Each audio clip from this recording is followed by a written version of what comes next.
नमस्कार दोस्तों, स्वागत है आप सभी का अपने YouTube channel the secret civil servant में। प्रीवियस ईयर के क्वेश्चन पेपर जब मैंने कराए थे 2013 से लेकर के 2023 तक, 23 वाला पेपर मैंने अभी नहीं कराया है, 2022 तक मैं करा चुका हूँ। तो कुछ स्टूडेंट्स के क्वेश्चन थे कि अब ऐसे क्वेश्चन नहीं आते सर, ऐसे क्वेश्चन ना कराओ।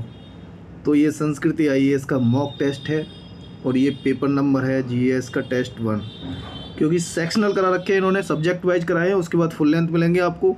अब तक इसके पेपर 10 आ चुके हैं, तो ये पेपर नंबर हम पहला कराएंगे। ठीक है, जब मार्च में पेपर पोस्टपोन हुआ था, तो ये जो पेपर हुआ था आपका GS 1 वाला, ये 7 अप्रैल का पेपर है। कब? 7 अप्रैल का। तो इसमें जो करंट अफेयर्स आपको मिलेगी, कुछ गिने चुने क्वेश्चन रहेंगे इसमें बीच बीच में, तो आपको ये दिखाई देंगे 2023 के जून, अगस्त, जुलाई, इन सब के दे रखे हैं। ठीक है ना। पर इन क्वेश्चनों को देखने के बाद आपको लगेगा हाँ, इसमें तो लेवल थोड़ा सा है तगड़ा। तो चलें देखें क्वेश्चन सीधा सीधा निकाल करके, क्यों? तो सीधा क्वेश्चन की तरफ हम आगे बढ़ते हैं, क्योंकि भाई लंबा पेपर है, 150 क्वेश्चन इसमें हमें करने होंगे। अब ये प्रीवियस ईयर के क्वेश्चन पेपर की तरह तो है नहीं है कि 30-35 क्वेश्चन हम करंट अफेयर्स के छोड़ देंगे। दूसरा, ये वन लाइनर क्वेश्चन इसमें बहुत कम है, स्टेटमेंट वाले क्वेश्चन है, बड़े बड़े क्वेश्चन है। तो जैसे 2 घंटे का पेपर रहता है, वैसे ही इसमें समय लग सकता है आराम से। मैं भी तसल्ली से बैठा हूँ एकदम कराने के लिए। ठीक है ना। चलिए स्टार्ट करते हैं। पहला क्वेश्चन देखिए, अशोक के निम्नलिखित में से कौन से अभिलेख खरोष्टी लिपि में उत्कीर्ण हैं? लिपि खरोष्टी है।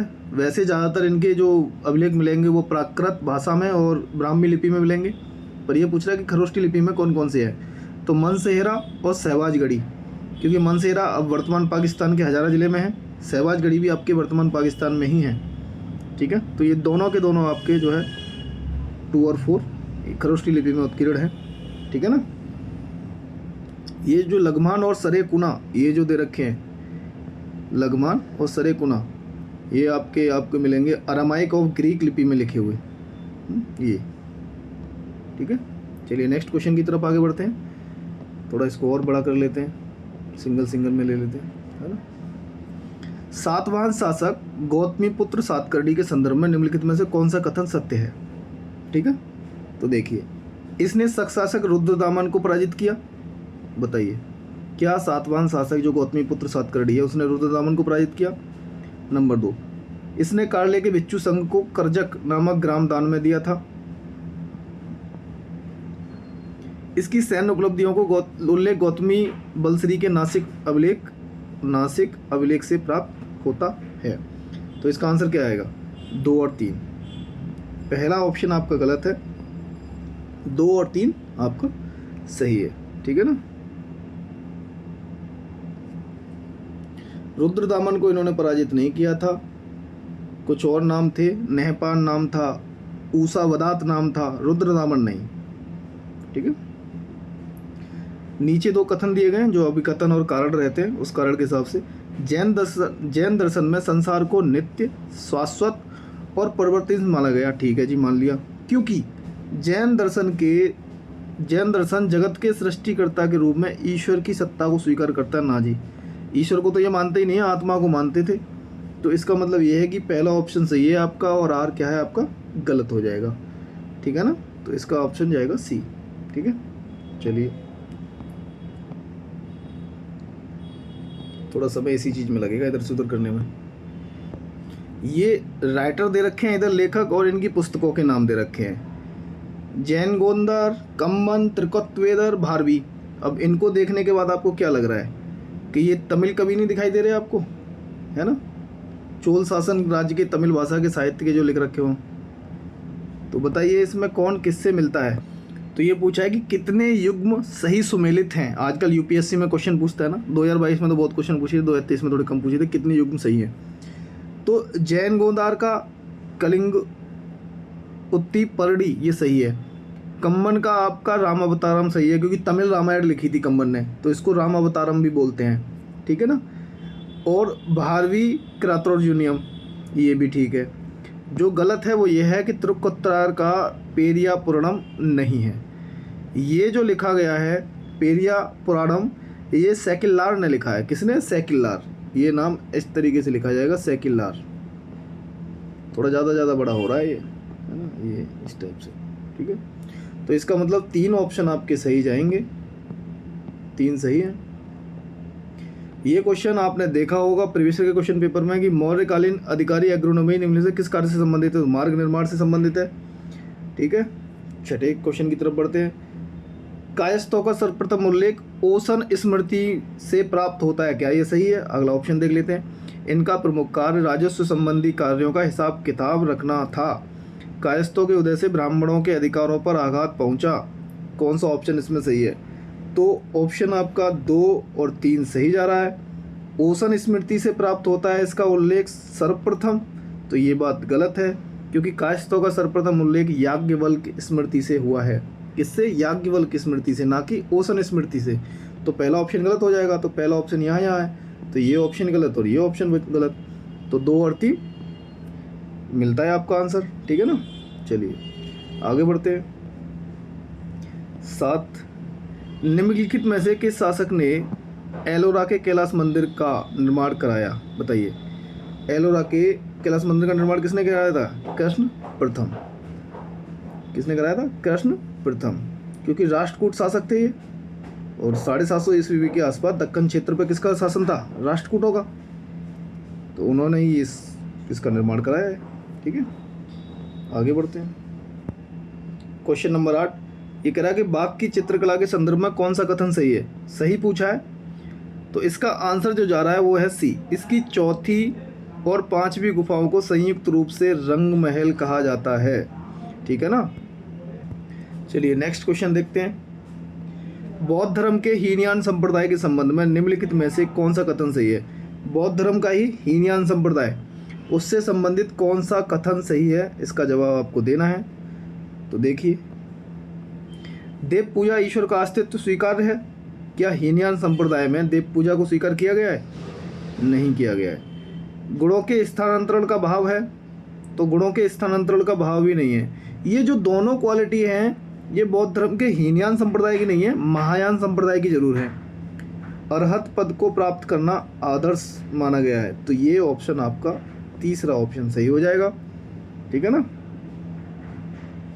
क्योंकि इसमें अरहत पद का प्राप्त करना मतलब जो व्यक्ति अपनी साधना से निर्वाण प्राप्त करता है, जो व्यक्ति अपनी साधना से निर्वाण प्राप्त करता है वो अरहत कहलाता है। ठीक है, और हीनयान संप्रदाय को मानने वाले लोग ना ईश्वर को मानते हैं, ना गुणों के स्थानांतरण का भाव उसमें कमी होती है। महायान शाखा की तो वो क्वालिटी है जो ऊपर हमने 2 ऑप्शन देखे थे, है ना। अरब यात्री अलबरूनी के भारत वृत्तांत के संदर्भ में निम्नलिखित कौन सा सही है? तो इसने अपने वर्णन में भारत की राजनीतिक दशा, किसका? राजनीतिक दशा का विस्तृत उल्लेख किया। विस्तृत उल्लेख किया? नहीं भाई, भारत वृत्तांत में इसने विस्तृत उल्लेख राजनीतिक दशा नहीं किया, सामाजिक धार्मिक इसका तो किया था। तो ये इसका मतलब पहला ऑप्शन गलत हो जाएगा। इसके वर्णन का मुख्य आधार समकालीन भारतीय साहित्य था, ये बात आपकी सत्य है। क्वेश्चन नंबर 10 का आंसर है आपका बी। ठीक, मोहनजोदड़ो से प्राप्त ध्यान मग्न योगी की जो मुद्रा है उस पर निम्नलिखित में से किस पशु का अंकन नहीं है? नहीं पे ध्यान देना है। चीता है, बिल्कुल है। हाथी है, बिल्कुल है। ये ध्यानमग्न योगी हैं, उनके आपको दाएं तरफ मिलेंगे दोनों। उधर बैल है, गेंडा है। बताइए कौन कौन सा है और कौन नहीं है इनमें? ये दोनों तो हैं, तो ये गेंडा है और बैल नहीं है। बैल नहीं है, इसकी जगह भैंसा बोल दो। क्या है? भैंसा, भैंस, भैंसा। ये आपको बाईं तरफ मिलेंगे और ये दोनों मिलेंगे आपको दाईं तरफ। ठीक है ना। क्वेश्चन 12 क्या कहता है? वैदिक ग्रंथ दे रखे हैं इधर और इनका उल्लेख दे रखा है कि कौन से वैदिक ग्रंथ में किन बातों का वर्णन किया गया है। तो जैसे ए है ऐत्रेय ब्राह्मण, तो ऐत्रेय ब्राह्मण में आपका 4 वर्णों का कर्तव्य बताया गया है, ये बात सत्य है। शतपथ ब्राह्मण में पुनर्जन्म का सिद्धांत बताया गया है, ये बात भी सत्य है। पंचविश ब्राह्मण में सृष्टि ब्रह्मा गायत्री की महिमा की गई नहीं। पंचविश ब्राह्मण में आपको व्रात्यों का पुनः वर्ण प्रवेश किया गया है और गोपद ब्राह्मण को आप डी का 3 से मिला दोगे। सृष्टि ब्रह्मा गायत्री की महिमा गोपद ब्राह्मण में आपको मिलती है। इस तरीके से आप देखोगे कि इसका आंसर हो जाएगा A1 B2 C4 D3, B answer हो जाएगा इसका। ठीक है, नेक्स्ट ऑप्शन पे बढ़ते हैं। प्रयाग प्रशस्ति के संबंध में निम्नलिखित कथनों में से कौन सा कथन सही है? प्रयाग प्रशस्ति के संबंध में क्या यह चंपू शैली का अनुपम उदाहरण है? इसकी रचना का श्रेय रवि कीर्ति को प्राप्त है? नहीं जी, हरिसेठ को प्राप्त है। सीधा सीधा पहले से ही पढ़ रखा होगा प्रीवियस क्वेश्चन पेपर में तो, ठीक है ना। तो एक तो गलत कर लिया। इसमें अशोक द्वारा बौद्ध संघ विभेद को रोकने के लिए कौशाम्बी के महामात्रों को आदेश का उल्लेख मिलता है किसमें? प्रयाग प्रशस्ति में। कौन सा ऑप्शन सही है ये आपको बता। तो इसका जो ऑप्शन जाएगा चंपू शैली वाला सही है, तीसरा भी सही है। इस तरीके से हमारा ऑप्शन हो जाएगा केवल 1 और 3, ठीक है। आगे बढ़ते हैं। मेगास्थनीज ने अपने विवरण में भारतीय समाज को 7 वर्गों का उल्लेख किया। भारतीय समाज के 7 वर्ग बताए थे मेगास्थनीज ने। मेगास्थनीज की बुक का नाम आपको मालूम है, इंडिका। निम्नलिखित में से कौन सा इसमें सुमेलित नहीं है? दार्शनिक का उन्होंने विवरण दिया, बिल्कुल दिया। कारीगर का दिया। कृषक का दिया। तो किसका नहीं दिया? दास का उन्होंने विवरण नहीं दिया था। 7 नाम बताए थे उसने, दार्शनिक, कृषक, योद्धा, पशुपालक, निरीक्षक, मंत्री और कारीगर, ठीक है। दास का उल्लेख नहीं किया गया था, ठीक है ना। चलिए नेक्स्ट क्वेश्चन की तरफ आगे बढ़ते हैं। मथुरा मूर्ति कला की विशेषता बताइए। क्या पूछा है नेक्स्ट क्वेश्चन आपका कि मथुरा मूर्ति कला की विशेषता बताइए। और ये क्वेश्चन तो मेंस में भी पूछता है ना। तो मथुरा मूर्ति कला की विशेषताएं कि कला का आदर्शवादी स्वरूप है, आध्यात्मिकता एवं भावुकता की प्रधानता है, धार्मिक सहिष्णुता का प्रतीक है, लाल बलुआ पत्थर का प्रयोग किया जाता है। इस तरीके से आपका ऑप्शन हो जाता है 1, 2, 3, 4। हड़प्पाकालीन प्रमुख स्थल लोथल, फेवरेट क्वेश्चन है। किस नदी के तट पर स्थित है भोगवा? सीधा वन लाइनर क्वेश्चन है, ठीक है। बाकी और जितने भी स्थल हैं उनके भी नाम भी आपको पता होने चाहिए कि कौन सा किस नदी के किनारे स्थित है। अभिकथन और कथन कारण वाला आ गया। ऋग्वैदिक आर्य मुख्यतः पशुचारी थे तथा उनके जीवन में कृषि का गौड़ स्थान था। अब कथन को संतुष्ट कराइए, क्योंकि ऋग्वेद के केवल 24 मंत्रों में ही कृषि का उल्लेख प्राप्त होता है। अब आंसर दीजिए कि इसका आंसर क्या होगा। तो देखो भाई, ऋग्वैदिक काल में मुख्यतः पशुचारी थे, हाँ जी थे। उनके जीवन में कृषि का गौड़ स्थान था। फिर वैदिक काल आप देखोगे तो उसमें चीज़ें बड़ी, उत्तर वैदिक काल में और ज़्यादा बढ़ती गई कृषि। ऋग्वेद के केवल 24 मंत्रों में ही कृषि का उल्लेख है, ये बात भी सत्य है। तो इसका मतलब ए आंसर हमारा सही जाएगा। ए आर दोनों सत्य और आर ए की सही व्याख्या है, ठीक है। ये कहना चाह रहा है कि सिंधु घाटी सभ्यता की विशेषता बताइए। सिंधु घाटी सभ्यता की विशेषताएं बताइए। तो क्या लिपि का ज्ञान था, वृषभ पवित्र और पूज्य पशु था? इनमें से आपको आंसर देना है, ठीक है। क्या आपको सीधा सीधा यहाँ देख के नहीं लग रहा कि लौह उपकरणों का प्रयोग किया जाता था? नहीं भाई, चौथा ऑप्शन तो गलत हो जाएगा कि लौह उपकरण का प्रयोग नहीं किया जाता था। लिपि का ज्ञान, वृषभ पवित्र, पूज्य पशु, नगरीय और व्यापार व्यवसाय प्रधान सभ्यता, ये मान लेंगे। और इस तरीके से आपको ऑप्शन मिल जाएगा 1, 2, 3, ये सही है। 4 वाला गलत था आपका। नेक्स्ट क्वेश्चन देख लेते हैं। गुप्तकालीन निम्नलिखित में से किस स्तंभ लेख से हूणों के साथ स्कंदगुप्त के युद्ध का वर्णन मिलता है? तो हूणों के साथ स्कंदगुप्त के युद्ध का वर्णन किस में मिलता है आपको? भीतरी स्तंभ लेख में। आपको ये तीनों भी देख लेने हैं कि मेहरौली स्तंभ कहाँ पर है, कहोम स्तंभ लेख कहाँ पर है, बिलसड़ स्तंभ लेख कहाँ पर है, पता होना चाहिए। क्यों? क्योंकि बिलसड़ ये भी आपका यूपी में मिलेगा, एटा जिले में, है ना। कहोम आपका गोरखपुर जिले में मिलेगा, ये कहोम अभिलेख, ठीक है। कहीं ना कहीं पूछ लेगा, जैन तीर्थंकर की मिलती है कहोम अभिलेख से। चलिए आगे बढ़े। कुमारगुप्त का बिलसड़ अभिलेख थी, कुमारगुप्त से संबंधित है ये वाला। आगे बढ़ते हैं। भारतीय इतिहास के संदर्भ में, हटाओ यार इसको पहले तो। भारतीय इतिहास के संदर्भ में निम्नलिखित मूल ग्रंथों पर विचार कीजिए। चलो मूल ग्रंथ देख लेते हैं। ये नाम ऐसे लग रहे होंगे तो मैं कुछ तो कि यार पहली बार देख रहे हैं क्या? पर उवास गदासाओ, आर्य मंजूश्री, मूलकल्प, परसिष्टि पर्वण, त्रिष्टि लक्षण महापुराण। अब ये पूछ रहा था आंसर कि जैन ग्रंथ कौन कौन से हैं इसमें से। क्या जैन ग्रंथ कौन कौन से हैं? तो जिस पे मैंने क्लिक नहीं मारा है ना, ये वाला ग्रंथ आपका कौन सा है? बौद्ध ग्रंथ है। कौन सा? बौद्ध ग्रंथ है। और ये उवास गदासाहो, परसिष्टि पर्वण, त्रिष्टि लक्षण महापुराण, ये आपके तीनों जैन ग्रंथ हैं। तो आंसर आपका जाएगा 1, 3, 4, ठीक है ना। चलिए आगे बढ़ते हैं। बंगाल के पाल वंश के शासकों का सही कालक्रम बताइए। बंगाल के पाल वंश के जो शासक हैं उनका सही कालानुक्रम क्या है?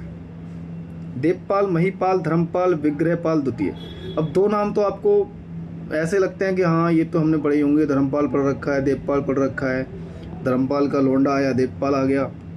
और पाल वंश की स्थापना गोपाल ने करी थी। किसने करी थी? गोपाल। और गोपाल के पुत्र थे धर्मपाल, तो धर्मपाल के पुत्र थे देवपाल, है ना। तो 2 और 1 तो हमारे को सेट हो रहा है, 2 1 यहाँ पे भी मिल रहा है हमको, 2 1 यहाँ पे भी मिल रहा है। इसका मतलब ए ऑप्शन गलत, बी ऑप्शन गलत, बाबा टाटा कर दो इनका। अब महिपाल प्रथम और विग्रहपाल द्वितीय में आपको सोचना पड़ेगा, ठीक है।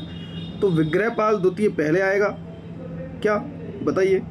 तो इनके बाद उत्तराधिकारी थे महिपाल प्रथम, तो तीसरा लास्ट में पहुंच जाएगा। आंसर आपका जा रहा है डी। इस टाइप के क्वेश्चन भी पूछता है ना कालक्रम अनुसार।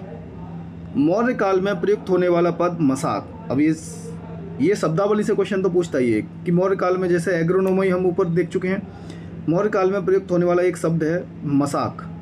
निम्नलिखित में से किसे संदर्भित करता है? तो मसाक किसे संबंधित करता है? तांबे का सिक्का। मसाक का जो अर्थ है वो है तांबे का सिक्का, ठीक है। निम्न नीचे दिए गए 4 युग्मों में से कितने युग्म सही सुमेलित हैं? तो 4 युग्म दे रखे हैं, राजवंश दे रखा है, संस्थापक दे रखे हैं या उनके प्रमुख शासक। संस्थापक नहीं भी हैं तो उनके प्रमुख शासक हैं। तो ये देखना है कि ये राजा क्या इसी वंश से संबंधित था। भाई गुर्जर प्रतिहार वंश से संबंधित रहे हैं कि नागभट्ट द्वितीय? बिल्कुल सही बात है। गढ़वाल वंश से संबंधित रहे हैं गोविंद चंद्र? बिल्कुल सही बात है। क्या परमार वंश से संबंधित रहे हैं भोज? ये भी सही है। क्या चंदेल वंश से संबंधित रहे हैं परमरदेव? हाँ जी, ये भी सही है। इसका मतलब चारों सही हैं आपके, चारों मैचिंग कर रहे हैं, ठीक है। आपके चारों मैचिंग कर रहे हैं, क्योंकि गुर्जर प्रतिहार वंश का संस्थापक तो आपको मालूम है नागभट्ट प्रथम ही था। ये तो नागभट्ट द्वितीय रखा है, इनके शासक थे ये, है ना। और गढ़वाल वंश की स्थापना गुर्जर प्रतिहारों के बाद चंद्रदेव ने कन्नौज में की थी। किसने की थी? चंद्रदेव ने। तो उन्हीं के वंशज आगे रहे तो गोविंद चंद्र मिल गए आपको, ठीक है। और परमार वंश आपको मालूम है 9वीं शताब्दी के प्रारंभ में नर्मदा नदी के तट पर किसने किया था? उपेंद्र और कृष्णराज द्वारा। चलिए आगे बढ़ते हैं। आगे समुद्रगुप्त ने अपने दक्षिण भारत के युद्ध एवं विजय अभियान के अंतर्गत निम्नलिखित में से किस नीति का पालन किया? एक नीति होती थी ना। तो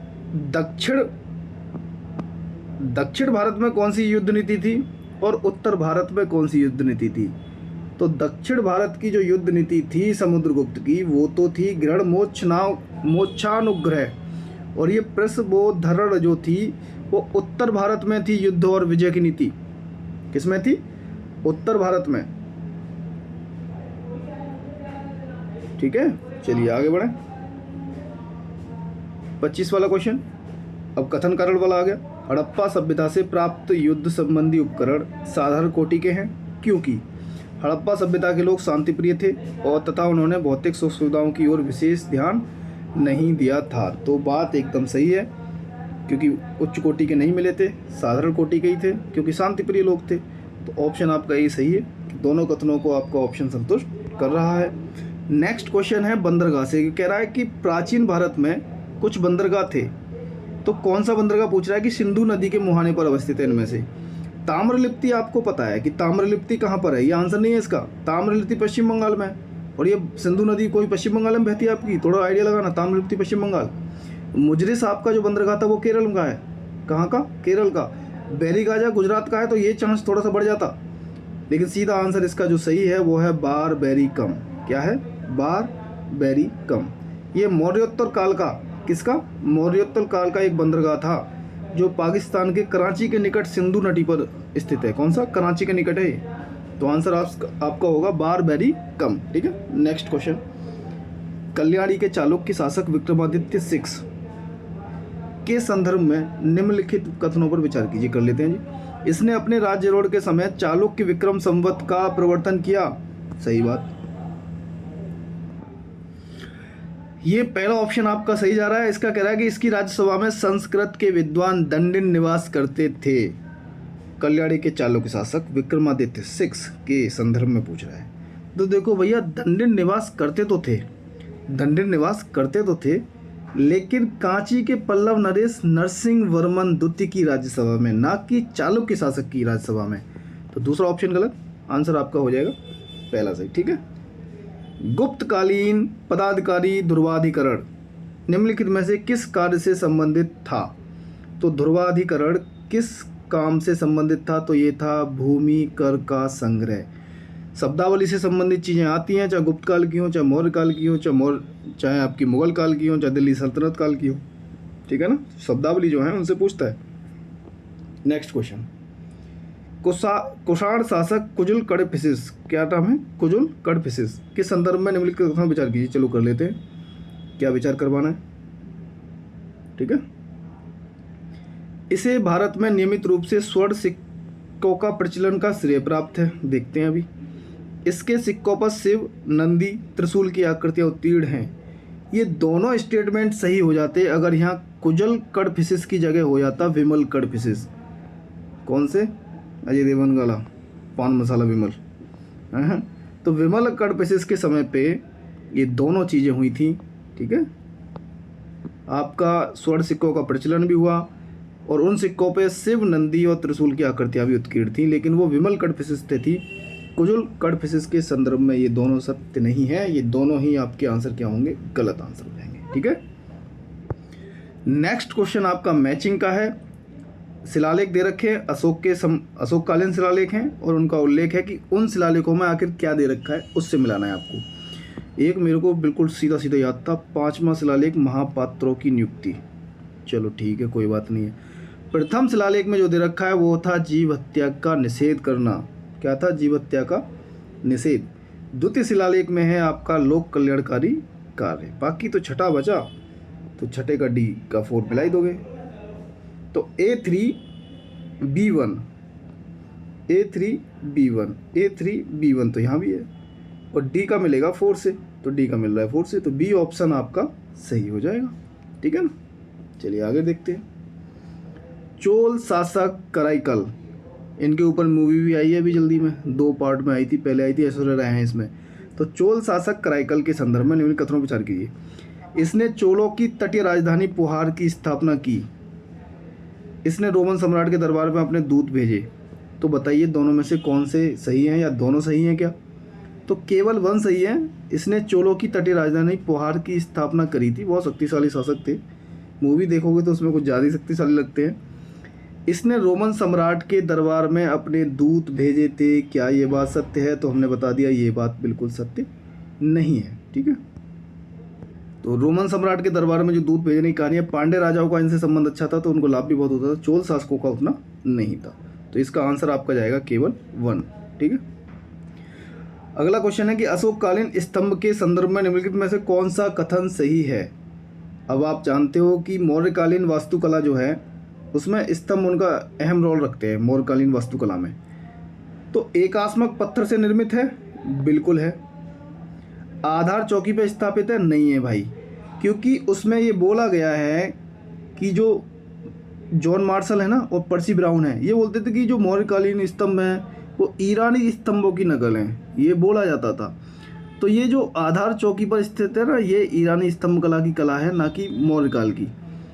स्तंभों के शीर्ष पर पशु आकृतियाँ, हाँ जी बिल्कुल मिलती हैं, बिल्कुल मिलती हैं। आधार से शीर्ष तक समान आकार नहीं, अशोककालीन स्तंभों का नहीं है, लेकिन ईरानियों का तो है। तो ये दोनों जो क्वालिटी हैं, दूसरी और चौथी, ये ईरानी स्तंभ की है, ना कि अशोककालीन स्तंभ की। 1 और 3 आपका आंसर करेक्ट जाएगा। कौन सा? ए ऑप्शन आपका सही बैठेगा, ठीक है। नेक्स्ट क्वेश्चन है हॉट क्वेश्चन एकदम। दक्षिण भारत तमिल प्रदेश में वैष्णव मत के आदि प्रवर्तक अलवर संत थे, बिल्कुल थे। निम्नलिखित में से कौन से इन संतों में सम्मिलित हैं? देखो 12 नाम है, लेकिन 12 नाम क्योंकि अलवर संतों की संख्या जो थी वो 12 थी और नैनार संतों की जो संख्या थी वो 63 थी। यूपीएससी के क्वेश्चन बना रखे हैं इन्होंने, है ना। कह रहे थे ना सिंपल सिंपल ऐसे नहीं आते, तो लो भैया सिंपल। तो इसमें पूछा है कि कौन इन संतों में सम्मिलित है? तो पांडे नरेश, कुलशेखर और आंडाल। आंडाल जो नाम दे रखा है ना, एक ही महिला थी अलवर संत, वो ये थी। इन्हीं नाम को घुमा फिरा के पूछता है। नान समंदर नहीं है, सुंदर मूर्ति नहीं है। 1 और 2 आपका ऑप्शन हो जाएगा, तो पहला ऑप्शन आपका सही हो जाएगा, ठीक है। प्राचीन भारत में प्रयुक्त होने वाला पद नाना देशी निम्नलिखित में से किसे संदर्भित करता है? तो नाना देशी करता है व्यापारियों शिल्पियों का संगठन। जब भी कुछ ऐसी टर्मिनोलॉजी आ जाए ना और ये संगठन वाली बात आ जाए, संगठन बहुत पूछ लेता है, ये व्यापारियों शिल्पियों का संगठन। तो नाना देशी क्या है? व्यापारियों और शिल्पियों का संगठन। 35 वाले क्वेश्चन पे चलते हैं। अब एक मंदिर की बात कर रहा है ये कि इस स्थान को मंदिरों का नगर भी कहा जाता है। यहाँ से लगभग 70 मंदिर के अवशेष भी प्राप्त होते हैं। इनका निर्माण कब हुआ? 450 से 600 ईस्वी के बीच। यहाँ के मंदिरों में नागर और द्रविड़ शैलियों का मिश्रण प्राप्त होता है। तो ये 4 मंदिर के नाम दे रखे हैं, तो बताइए कौन सा वो प्राचीन भारतीय स्थल है तो वो है आपका ऐहोल। कौन सा है? ऐहोल। ऐहोल मालूम है कर्नाटक के बीजापुर में स्थित है। कहाँ पर? कर्नाटक के बीजापुर में स्थित है। चालुक्य नरेश पुलकेशन द्वितीय का अभिलेख मिलता है यहाँ से आपको, जिसकी रचना किसने करी थी? जैन कवि रवि कीर्ति ने करी थी। ठीक है ना। चलिए आगे बढ़ते हैं। निम्नलिखित में से किस चीनी यात्री के विवरण से दक्षिण भारत एवं चीन के व्यापारिक संबंधों की जानकारी मिलती है? पूछते हैं। चीनी यात्रियों के नाम तो मालूम होंगे आपको, हुएनसांग, फायान, इत्सिंग, लेकिन इसमें 3-4 नाम और आगे। चाओजुकुआ, क्या नाम है इसका आंसर? चाओजुकुआ। दक्षिण भारत के चीन के साथ व्यापारिक जो संबंध की जानकारी मिलती है वो मिलती है चाओजुकुआ के। नेक्स्ट क्वेश्चन है आपका, द्वितीय जैन संगीति के संदर्भ में निम्नलिखित कथनों में से कौन सा सही है? प्रथम जैन संगीति, लेकिन ये पूछ रहा है द्वितीय जैन संगीति। कौन सी? द्वितीय जैन संगीति। इस संगीति की अध्यक्षता संभूति विजय ने की थी? पता नहीं। इस संगीति में 12 अंगों को संपादित किया गया था। बताइए कौन सा सही है? अगर ये दोनों ऑप्शन सही हो जाते, अगर यहाँ द्वितीय की जगह हो जाता क्या प्रथम, तो ये दोनों ऑप्शन प्रथम जैन संगति के हिसाब से सही है। इसका मतलब ये दोनों ऑप्शन गलत हो रहे हैं द्वितीय जैन संगति के हिसाब से। ठीक है ना। इस संगति की अध्यक्षता संभूति विजय ने करी थी, ये प्रथम जैन संगति थी।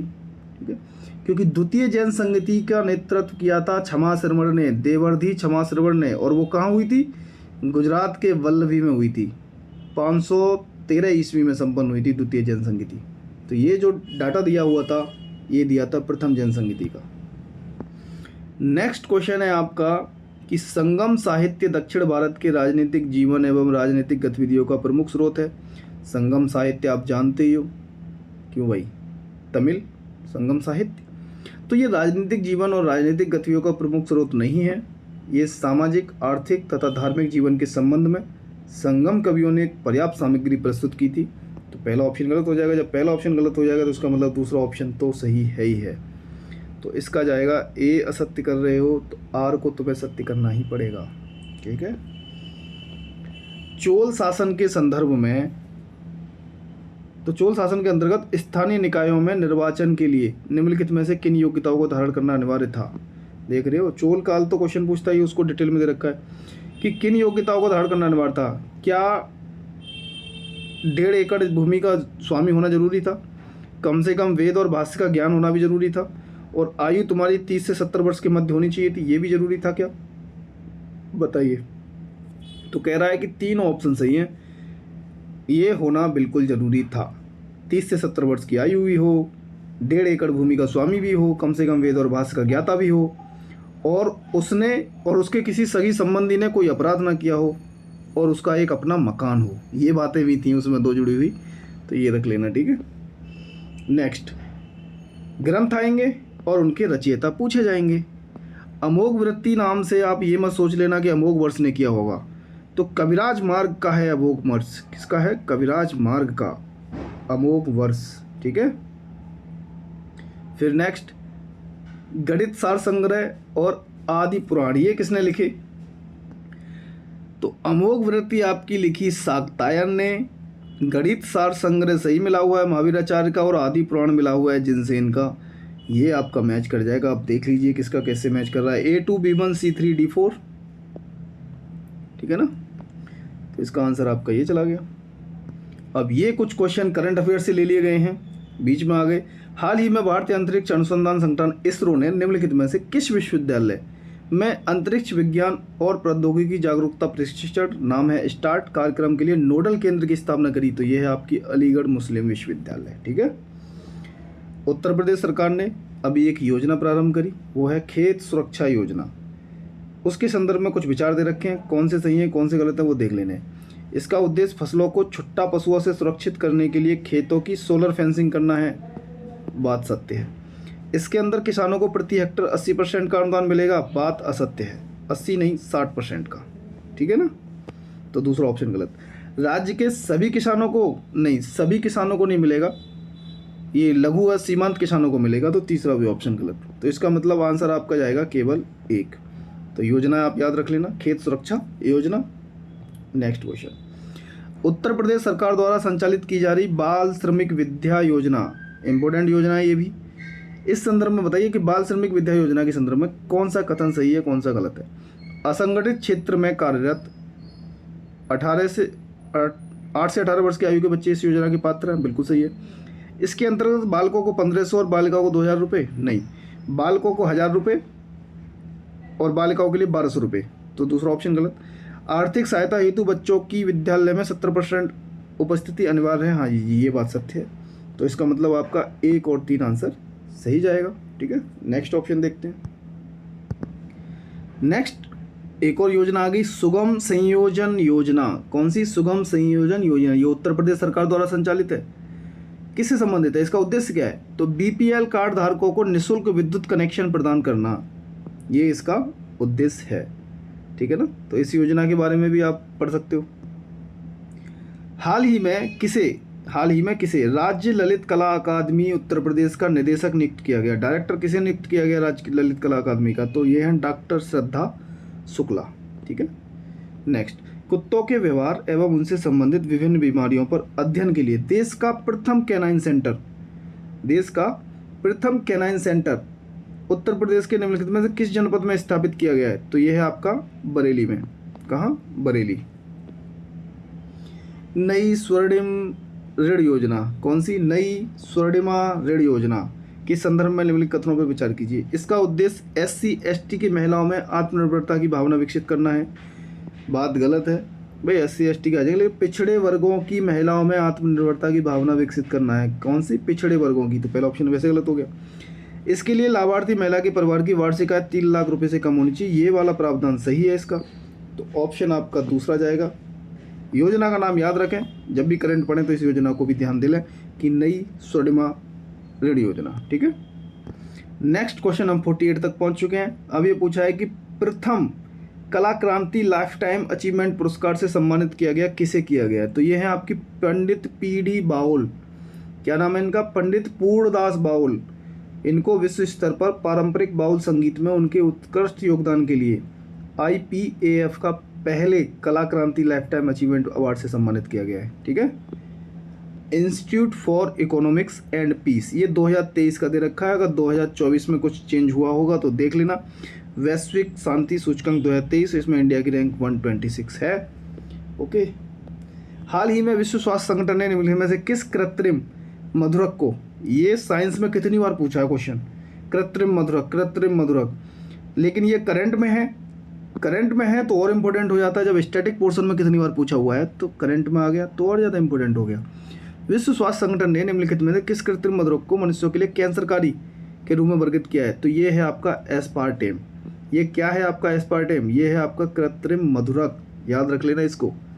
ठीक है ना, और साइंस में जहाँ भी इससे संबंधित जितने भी ऑप्शन होंगे उनको याद रख लेना, प्रीवियस ईयर के क्वेश्चन पेपर में ये कई बार रिपीट हो रखा है। ठीक है, अब आओ हिस्ट्री पे लौट करके फिर से।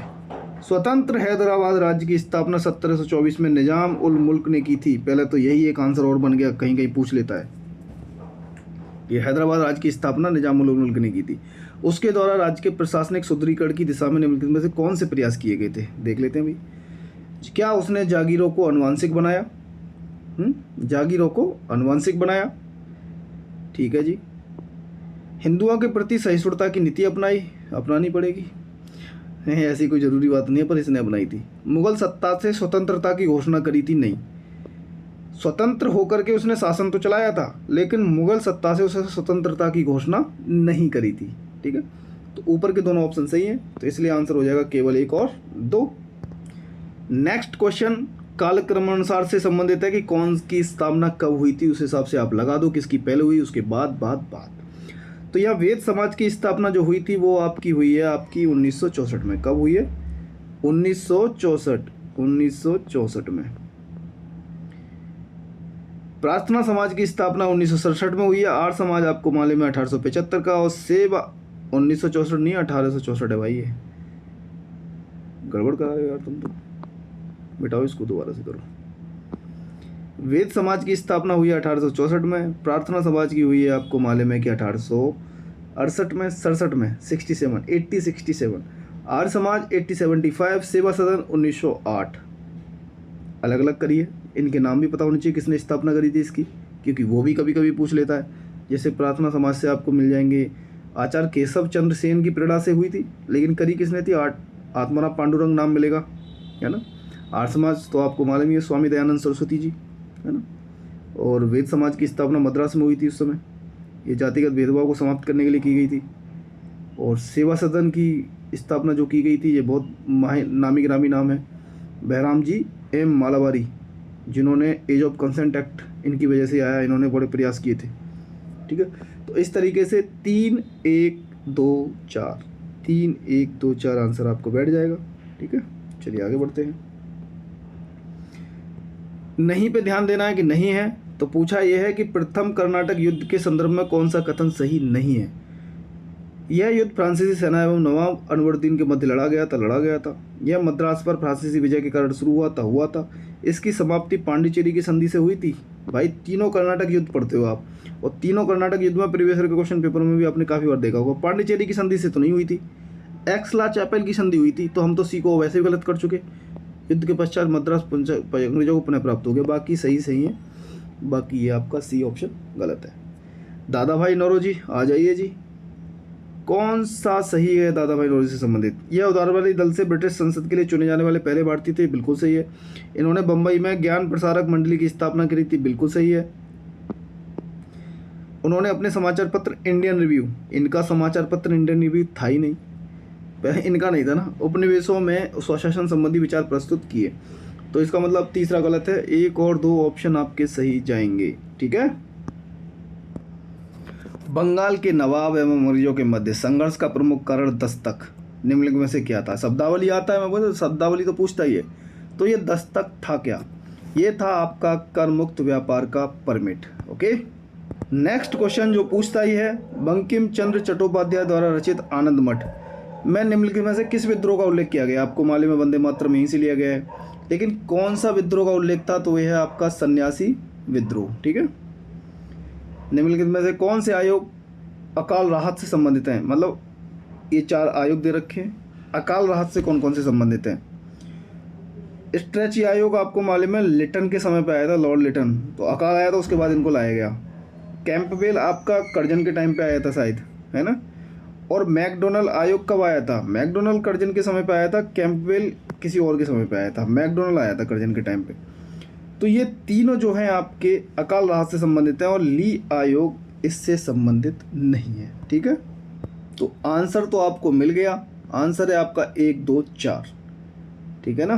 चलो, क्योंकि ली आयोग था भारत की जो लोक सेवा थी उसकी नस्लीय संरचना का अध्ययन करने के लिए लाया गया था, 1923 में लाया गया था इसे, ठीक है। समय भी पूछ ले तो एक चांस बन जाएगा करने का। अब कुछ दिवस दे रखे हैं, अब कुछ फिर दिवस की तिथियां दे रखी हैं, ठीक है भैया। खिलाफत दिवस लाया गया था आपका 1919 में, लेकिन डेट बता दो। सीधी कार्रवाई दिवस कब किया गया, उसकी भी डेट बता दो। तो पहले मना लेते हैं हम शोक, तो 16 अक्टूबर 1905। कब? 16 अक्टूबर 1905 को जो शोक दिवस मनाया गया बंगाल विभाजन के विषय में, तो ये आपका 51 हो जाएगा। खिलाफत दिवस आपका 17 अक्टूबर 1919 को, खिलाफत आंदोलन तो चलाया था ना हमने, तो 1919 को। अगला है आपका सीधी कार्रवाई दिवस, प्रत्यक्ष कार्रवाई दिवस भी बोलते हैं इसे, तो ये मुस्लिम लीग ने छेड़ा था, तो ये 16 अगस्त को छेड़ा था। लेकिन 16 अगस्त कौन सी? 1946 वाली, कौन सी? 1946 में, ठीक है। अगला है मुक्ति दिवस, किससे मुक्ति मिले भाई? कांग्रेस से मिलेगी। किसने चलाया होगा? मुस्लिम लीग नहीं। तो ये है 22 दिसंबर, और 22 दिसंबर की जो डेट थी वो 1939 में थी, 1939 में थी, ठीक है। तो ये डेट भी आपको याद रहनी चाहिए और सन भी याद रहनी चाहिए कब। तो इस तरीके से आंसर आपका मिल जाएगा A का 1, B का 2 और C का 4। A का 1, B का 2, C का 4। तो ये आपका आंसर C ऑप्शन सही होगा, ठीक है। नेक्स्ट क्वेश्चन आपका दे रखा है कि कौन सा सुमेलित नहीं है। कुछ प्रमुख क्रांतिकारी घटनाओं के नाम हैं, उससे संबंधित व्यक्ति के नाम है। फ्लैग कमिश्नर रैंड की जो हत्या की गई थी, क्या वो चापेकर बंधु ने करी थी? बिल्कुल करी थी जी। कर्जन वायली की हत्या किसने करी? 1909 में मदनलाल ढींगरा ने करी थी, बिल्कुल सही है। सैंडर्स की हत्या उधम सिंह से संबंधित नहीं है, सैंडर्स की हत्या उधम सिंह से संबंधित नहीं है, वो भगत सिंह राजगुरु से संबंधित है। तो तीसरा गलत हो जाएगा, पहला और दूसरा सही जा रहा है। तो क्या ये सही है? तो आंसर यही पूछा था कि क्या सही नहीं है, तो तीसरा सही नहीं था आपका, तो आंसर आपका मिल जाएगा सी। ठीक है। नेक्स्ट आपका क्वेश्चन है कि कांग्रेस का जो सूरत विभाजन था, तो सूरत विभाजन 1907 के कारण क्या थे? तो कारण बता देना कि स्वदेशी और बहिष्कार आंदोलन के क्षेत्र के विस्तार पर सवाल था, राष्ट्रीय शिक्षा और स्वशासन प्रस्तावों की व्याख्या पर क्वेश्चन मार्क थे, ब्रिटिश प्रशासन को सहयोग को लेकर के जब ये गरम दल और नरम दल के बीच हुआ तो कांग्रेस की सूरत विभाजन हुआ। तीनों ऑप्शन एकदम सही जा रहे हैं। ठीक है। नेक्स्ट क्वेश्चन, राजाजी फॉर्मूला 1944 में लाया गया था। मुस्लिम लीग और कांग्रेस के बीच में कैसे भी समझौता हो सके। कांग्रेस एवं मुस्लिम लीग मिलकर स्थायी सरकार का गठन करेंगे, तो स्थायी सरकार का गठन का प्रावधान नहीं था, अस्थायी सरकार का था। स्थायी नहीं, अस्थायी। ठीक है ना। तो पहला ऑप्शन तो गलत हो जाएगा। विभाजन की स्थिति में रक्षा, संचार और व्यापार हेतु संयुक्त समझौता किया जाएगा, ये बात एकदम सत्य है।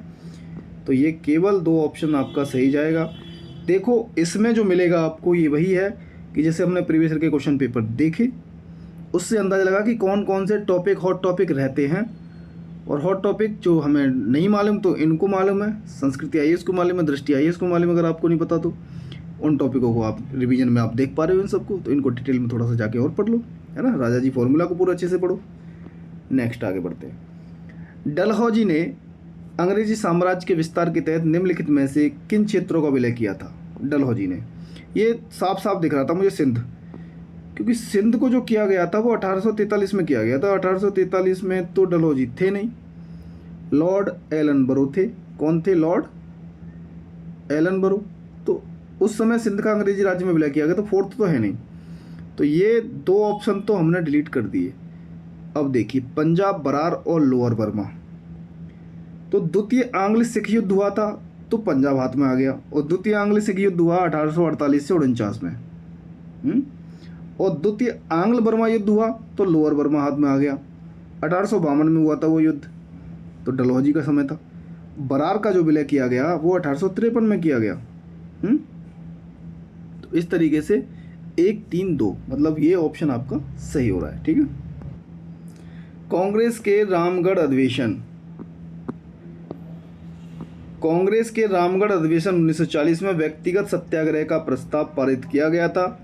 इस अधिवेशन की अध्यक्षता निम्नलिखित में से किसके द्वारा की गई थी? तो मौलाना अबुल कलाम आज़ाद जी ने रामगढ़ अधिवेशन की अध्यक्षता करी थी। नेक्स्ट क्वेश्चन की तरफ आगे बढ़ते हैं। कुछ संधियों के नाम दे रखे हैं, उनको कालक्रम के अनुसार लगाना है।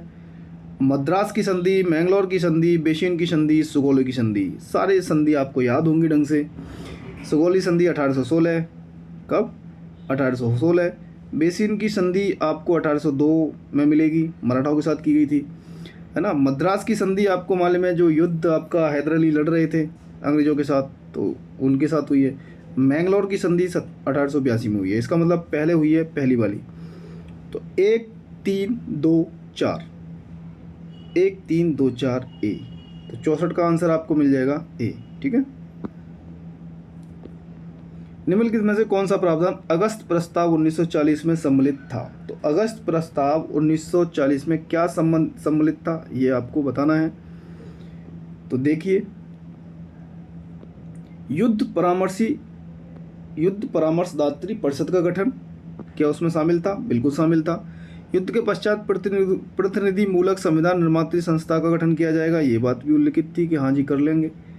भारत के विभिन्न वर्गों और संप्रदायों द्वारा राष्ट्रमंडल की पूर्ण सदस्यता में सरकार का सहयोग, ये बात भी उसमें थी, तो ये बात भी थी। ठीक है ना। चलिए, तो इसका मतलब ये आंसर आपका कौन सा आ जाएगा? 1, 2, 3। नेक्स्ट, कांग्रेस लीग समझौते के संदर्भ में निम्नलिखित कथनों पर विचार कीजिए। कांग्रेस और लीग का जो समझौता हुआ था 1916 में लखनऊ अधिवेशन में, तो चलिए देख लेते हैं। इसमें हिंदुओं एवं मुस्लिमों को पृथक पृथक राजनीतिक इकाई के रूप में स्वीकार किया गया। हाँ यार, ये बात सत्य है कि उनको पृथक पृथक इकाइयों के रूप में स्वीकार किया गया था। नंबर 2, मदन मोहन मालवीय इस समझौते के पक्ष में नहीं थे। हाँ बिल्कुल नहीं थे भाई, उन्होंने विरोध किया था। चलिए तो 66 का आंसर आपका हो जाएगा 1 और 2 दोनों सही हैं, ठीक है ना। चलिए नेक्स्ट एक और फेवरेट टॉपिक जहाँ से क्वेश्चन उठते ही हैं, प्रीवियस में आपने देखा ही होगा, गांधी इरविन समझौता। कौन सा? गांधी इरविन समझौता 1931 के संदर्भ में कौन सा कथन सही नहीं है, इस पर भी ध्यान देना पूछा है, सही नहीं है। कांग्रेस ने सविनय अवज्ञा आंदोलन समाप्त करना स्वीकार किया था। क्या राजनीतिक बंदियों को रिहा करने का आदेश दिया गया था। व्यक्तिगत सत्याग्रह प्रारंभ करने की अनुमति दी गई थी। ये आपको नहीं लगता है कि व्यक्तिगत सत्याग्रह आपका कब हुआ था? 1940-42, तो 1940 में हुआ था, तो यही गलत है, बाकी आपको लगेगा तीनों सही हैं, ठीक है ना। तो 67 का सी आपका गलत है, ठीक है। तो गांधी इरविन समझौते के आसपास की चीज़ें ढंग से पढ़ लो, बेहतर तरीके से पढ़ लो, क्वेश्चन वहाँ से पिक होते रहते हैं बीच बीच में। नेक्स्ट क्वेश्चन है कि कुछ संस्थान के नाम दे रखे हैं और उनके संस्थापकों के नाम दे रखे हैं। कलकत्ता मदरसा 1781 में वॉरेन हेस्टिंग्स ने बनवाया था, मतलब ठीक है, स्थापना कर दी किसकी? कलकत्ते मदरसे की, ठीक है। आगे बढ़ते हैं। एशियाटिक सोसाइटी ऑफ बंगाल की स्थापना किसने करी थी? जिनको ज़्यादा जोश होगा वही करेंगे। तो विलियम जोन्स ने करी थी। कब करी थी? 1784 में। कब? 1784 में। अब जब कलकत्ता मदरसा बन चुका है तो संस्कृत कॉलेज कैसे पीछे रह जाए? तो ये जोनाथन डंकन ने पूरा जोर लगा करके डंक मारा, संस्कृत कॉलेज को बनाया गया 1792 में। जी हाँ, बिल्कुल। Fort William college Lord Wellesley से जुड़ा हुआ है, 1800 में बनवाया था इन्होंने। तो इस तरीके से आंसर आपको मिल चुका है, ठीक है ना। ए का 1, बी का 2, सी का 4, डी का 3, तो सी ऑप्शन आपका इसका आंसर जा रहा है, ठीक है। निम्नलिखित में से कौन कांग्रेस समाजवादी पार्टी की स्थापना से संबंधित नहीं थे? कांग्रेस समाजवादी पार्टी की स्थापना हुई थी 1934 में। जेपी नारायण भी थे, आचार्य नरेंद्र देव भी थे, अच्युत पटवर्धन भी थे, चित्तरंजन दास स्वराज पार्टी से संबंधित थे, जो 1900 कब बनाई गई? 22 में। तो मदन मोहन माल मोतीलाल नेहरू और चित्तरंजन दास स्वराज पार्टी से थे। ये कांग्रेस समाजवादी पार्टी से संबंधित नहीं थे। ये तीनों आपको मिल जाएंगे। आचार्य नरेंद्र देव अध्यक्ष थे, ये आपके महासचिव थे। कांग्रेस समाजवादी पार्टी 1934 में बनी थी। नेक्स्ट क्वेश्चन है कि कौन से औपनिवेशिक शासन के अधीन भारतीय अर्थव्यवस्था में धन की निकासी, भाई धन की निकासी का जो सिद्धांत दिया था वो किसने दिया था और उनने कौन सी बुक लिखी थी, ये आप बताना कमेंट सेक्शन में, ठीक है। 70 का आंसर मैंने जो पूछा है। अब आंसर पे आ जाओ कि उसमें कौन कौन से शामिल थे, धन की निकासी के प्रमुख घटक कौन कौन से थे। भारत राज्य सचिव से संबंध व्यय जो होते थे वो भी इसमें शामिल किए जाते थे।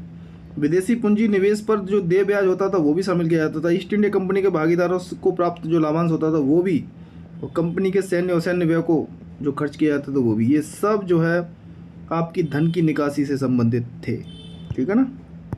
तो आपका आंसर बन जाता है 1, 2, 3, 4, ठीक है। निम्नलिखित में से कौन से वारेन हेस्टिंग्स द्वारा किए गए न्यायिक सुधारों में शामिल थे? और वारेन हेस्टिंग का शासनकाल काफ़ी टाइम तक रहा, तो न्यायिक सुधारों में कौन कौन सी चीज़ें शामिल की गई थी ये आपको बताना है। प्रत्येक जिले में दीवानी और फौजदारी न्यायालय की स्थापना करी थी। हिंदुओं और मुस्लिमों के लिए समान विधि, अरे यूनिफॉर्म सिविल कोड कर देते तो यार आज काहे परेशानी होती फिर आर्टिकल 44 में कहीं डालना पड़ता। तो ये बात गलत है। पृथक पृथक दोनों की विधियाँ थी अपनी, है ना। नेक्स्ट, दीवानी न्याय भारतीय अधिकारियों के अधीन था। भारतीय अधिकारियों के अधीन बिल्कुल नहीं था, कलेक्टरों के अधीन था, ठीक है ना। तो इसका मतलब आंसर आपका एक ही सही है इसका। नारीवादी तर्कों पर जो एक पुस्तक है स्त्री पुरुष तुलना, निम्नलिखित में से किसकी रचना है? निम्नलिखित में से किसकी रचना है? तो 1882 का समय था।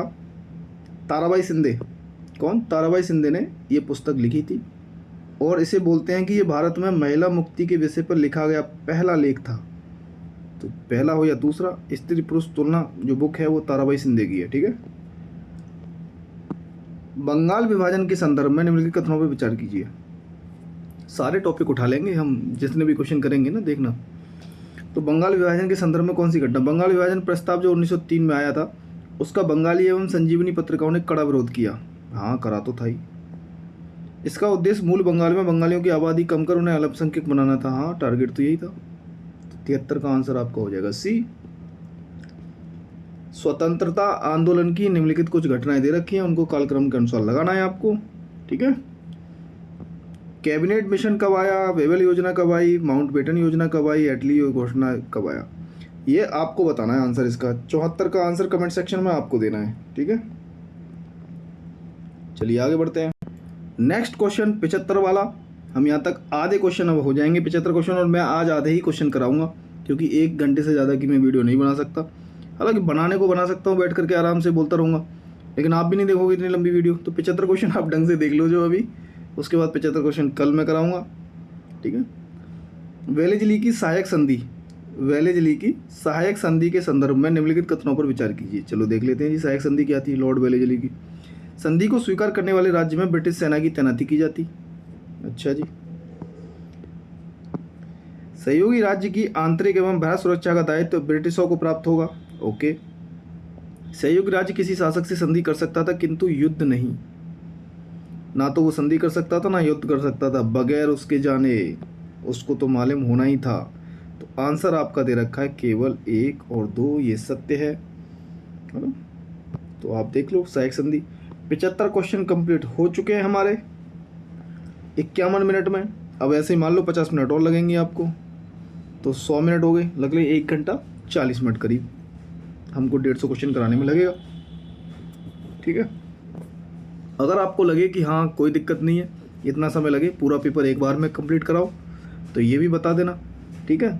अभी मार्केट में 10 पेपर आए हुए हैं इनके संस्कृति IAS के, वो मैं कराऊंगा करंट। और फुल लेंथ वाले आएंगे तो फुल लेंथ वाले भी, सेक्शनल हैं ये अभी सब्जेक्ट वाइज, हिस्ट्री का है, पॉलिटी का है ना, पॉलिटी एंड गवर्नेंस के 2 पेपर हैं, उस तरीके से हम कराएंगे इनको। आप देख लीजिए, हेल्प तो होगी ही, ठीक है।